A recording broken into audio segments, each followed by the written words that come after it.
Yo, yo, yo, what is up, y'all? It's Cone back here again today with another video. Today, I'm going to be potentially starting a new series on this channel called NBA News and Rumors. Just for right now, the name might change. But basically, there's a lot of stuff that goes on in the NBA that really doesn't warrant a full video on it. For example, one of my guys, Kane at LAL Prime on Twitter, reached out to me the other day and asked if I was going to do a video on the Darvin Ham signing for the Lakers. And while that is something I wanted to talk about, I wasn't really sure if I was going to make a whole video on it because I just don't have that much to say about it. So I figured it would be a good way to kind of talk about a lot of the different smaller things that happen in the NBA by doing a video like this, maybe even a series like once a week type thing. If this is something you want to see me keep doing, please let me know in the comment section below so I know that y'all actually enjoy these types of videos, and also leave a like. That's the best way to show me how much you enjoyed the video. So I'm going to go through starting off with some coaching news stuff, then some player roster free agency type stuff, and finally we'll end off with some draft rumors. So in case you kind of wanted a outline of what the video is going to look like. So of course, starting with coaching stuff, like I mentioned, Darvin Ham got a 4-year deal from the Los Angeles Lakers to become their head coach, and I really like the signing. I think that this is a great move. I'm someone who really doesn't like when NBA teams kind of recycle the same head coaches. I feel like when you see a coach that doesn't work very well in one situation, it's very rare that they end up working in a different one. Now, an example of this working well is the Mavericks hiring Jason Kidd this past year. He did a great job with that team and with that roster, getting them to their first Western Conference final since I believe 2011. So great move picking up him.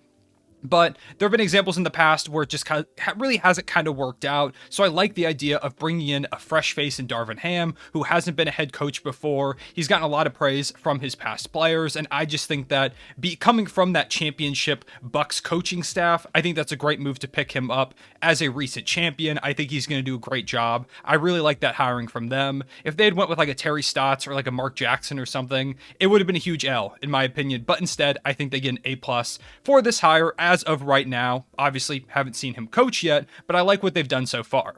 Next, we have Kenny Atkinson has become the leader for the Charlotte Hornets job over Mike D'Antoni. Now, this is not confirmed that he's going to get the job, but as of right now, he is currently the front runner, and I believe he will end up being the choice that they make. He did a great job with that young Nets roster in years past, where he helped that D'Lo-led Nets team become a lot better over the course of the few years, and the Hornets kind of resemble them in a way. They're a young team that's trying to kind of burst onto the scene and make a name for themselves, and Kenny Atkinson has shown to be a great player development guy. He works well with young teams, and while Mike D'Antoni would be really, really fun to watch in Charlotte, watching them score 150 points a night, I don't know if he's necessarily the coach that they need. I think he might fit better on an older team. I think a younger team, it makes sense to bring in a Kenny Atkinson. So if that is the hire that they go with, I like that a lot. Next, we have Quinn Snyder. His future is uncertain with the Utah Jazz after a meeting with ownership. Rumors that he kind of wants to take a season off to recharge before maybe getting back into coaching the next season, which I wouldn't be surprised. He's been coaching for a really long time now, and I do feel like it's time for the Jazz and him to both kind of shake things up. I've been a proponent of the Jazz blowing up their team ever since they got eliminated from the playoffs, but even before that, I've been thinking that the Jazz should probably blow this thing up, go with a new head coach, trade off Gobert and Donovan Mitchell, although I don't think they'll do both. Really just kind of reset this thing that isn't working at this point, and I think Quinn Snyder leaving is a good first step towards that. I think it would probably be beneficial for both sides to go ahead and break off that relationship. So those are the coaching updates. I may miss a few things in some of these sections, by the way, because a lot happens in the NBA. So if I did miss anything, please let me know in the comment section below.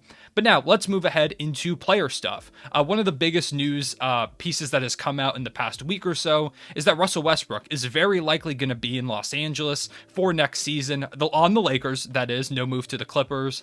And this is something that doesn't surprise me. It was going to be hard for them to move off of Westbrook's contract without giving up assets, and they desperately need assets to improve this roster. If they're just trading Russell Westbrook to get off of the contract while giving up assets that they could use to otherwise improve it, to me that feels kind of lateral, or more so a move down rather than trying to build your team up. I think there is a way to make this kind of work with Westbrook. In what case, I don't know. Apparently Darvin Ham was partially hired because of his game plan to fit Westbrook into this thing.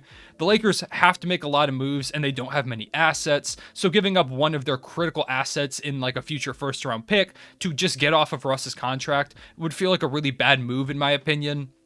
I'm really hoping that Russ can have a big bounce back season, of course, as a big Russell Westbrook fan, but also someone who just wants to see the Lakers be good. I think it's good for basketball when we see like LeBron James in the playoffs, Anthony Davis succeeding, and things of that nature. So I'm hoping that the Lakers are able to make a bounce back year and that Russ can maybe finally get the chip that I believe he deserves. Next up, we have OG Anunoby. Rumors that he may be on the move, that he was potentially dissatisfied with his role on the Raptors over the course of this season, mainly due to the emergence of Scottie Barnes, who got a lot of the looks that OG Anunoby might have thought he would have gotten otherwise had he not been so good. However, Scottie Barnes was immediately an impact player and kind of made OG a little obsolete at times. OG is still a really, really good player. He's young and he's on a really good contract, not making that much money. So he's a guy that I think if he is truly available, almost every team in the league is going to take a look at picking him up. A team that has been kind of rumored that really has interest in him is the Portland Trail Blazers. And if the Raptors can somehow get their 7th overall pick for OG Anunoby, of course, they're going to have to take some salary back as well. It could be a really good, I think that would be an incredible trade if it is true that he does want out. Otherwise, you can just keep this core going. I don't think you have to shake things up. You're young, you've got a lot of potential going forward. So I think holding on to OG, if he truly is happy, is still the right move. But if he does want out, I think that's a pretty good package to take a look at. Next, we have Zach LaVine. Rumors are that he's more likely to leave Chicago than people initially thought. For a while, I feel like it was kind of just, at least I saw it as kind of a given that he was going to stay in Chicago. It seemed like he liked it there, that Chicago liked having him there, and the Bulls just had a really great season. It was ultimately derailed by some injuries and just overall not having quite the talent level of some of the other teams out east, but there is still a lot of room for them to improve, especially if Zach LaVine keeps getting better. He's still relatively young, and if he wants to win, Chicago's not a bad place to try and win while also making a lot of money. So I kind of thought it was a given, but there's rumors now that maybe he's not really feeling it in Chicago. There's rumors about Dallas. San Antonio is kind of a name that's gotten thrown around a little bit.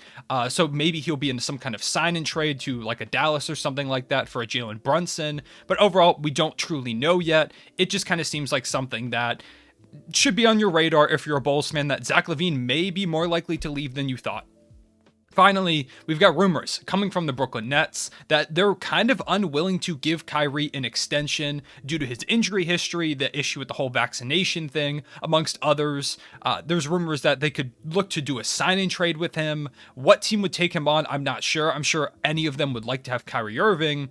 But it's going to be interesting to see if they do a sign and trade. Where does he want to go? What's the best package they can get for him? Because they're trying to build alongside Kevin Durant. And there aren't many teams out there that I can think of that if you trade Kyrie Irving to them in a sign and trade, you're not going to get pieces back that make you better than you would have been with Durant and Kyrie. Maybe there's something out there where you add a lot of depth, you get Ben Simmons back next year, and then maybe you build around Simmons and KD as kind of your duo rather than Kyrie.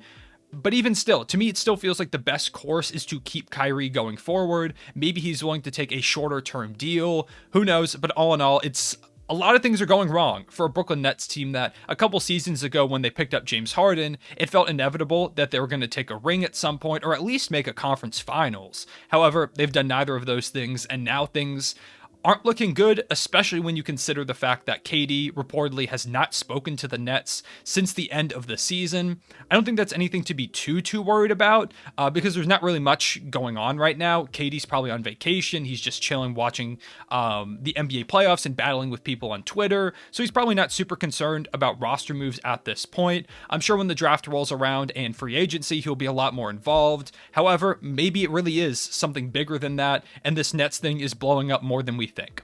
Finally, got a couple pieces of draft news. Nothing too crazy because we're still 20 days away, but the rumor is that Jabari Smith seems to be the likely number 1 pick to the Orlando Magic.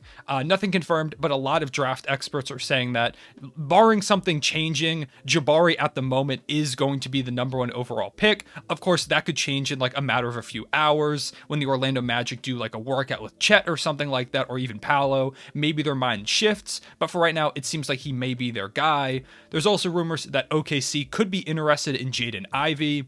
I personally don't buy that. I think that we're going to stay at that second overall pick. Some people are thinking that we maybe trade down to 4 and let the Kings jump up. I don't see that happening. I think that we're going to stay at number 2. The whole point of tanking was to try and get the best possible draft pick, and I think Sam Presti likes the look of a Paolo, a Jabari, or a Chet Holmgren on this team. I don't see us going for another guard when we have Shea, Giddey, Trey Mann, and Dort already on the roster. It just kind of seems redundant. So I personally don't see much into that. OKC also just never leaks rumors. Whenever you see a rumor involving OKC, it is 99.9% of the time either untrue or it's coming from the other side to make some kind of leverage. So don't always take that into account if you're looking at Thunder News. Just be a little hesitant. And finally, there's reports that the Pistons are eyeing Keegan Murray at the 5th overall pick rather than like a Shaedon Sharpe, like a Benedict Mathurin or someone like that. Apparently, they're also kind of wishy-washy on Jaden Ivey if he were somehow to fall to 5. Not that I think he does. I don't think he gets past Sacramento at 4. But even so, even if he does end up there at 5, maybe they trade back to give another team that really likes Jaden Ivey the chance to draft him. So those are the NBA news and rumors from the past week or so, week and a half, 2 weeks, whatever. If you do want to see more of these videos, please let me know. It was kind of fun to go back through all the rumors, and it was fun to talk about a lot of the smaller things and just kind of give some of my takes in things that normally would not make these videos. But that's all I have to say for this part. I appreciate y'all watching. Please leave a like and subscribe if you did enjoy, and comment down below anything that I missed or your thoughts on any of these rumors and news. I appreciate y'all watching. I'll see y'all later. Real one, say it back.